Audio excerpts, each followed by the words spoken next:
kaya pala nagbubura yung mga damuhong basurero, mga vlogger ng DDS.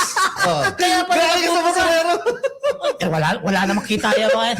Wala namang monetization yung mga yan eh. Yung mga views nila pababa. Hindi. Totoo.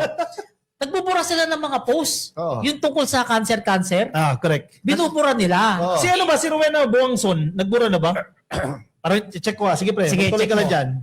Yan hindi, yung mga vlogger na yung mga, alam naman natin, mga pipitsugin vlogger nila, na mga sumakay sa colon cancer stage 4, nagbura na. Kasi, karamihan dyan yung mga pipitsugin, ginagawa nila ako na tawag dyan, stepping stone eh. Para sumikat. Kaya nakikita ko yung mga page nila eh. Tinatag pa talaga ako.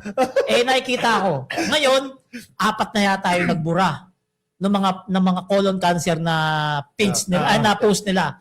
Kasi delikado talaga yan. Ako, hindi biro yung ganyang mga fake news. Tingnan nyo Kasi fake news nyo, sabi nyo, mamatay na dati si Pangulong Bongbong. O sinong namatay? Si Bong Duterte. Ay, kapatid. Diba? Ngayon, sabi niya may colon cancer.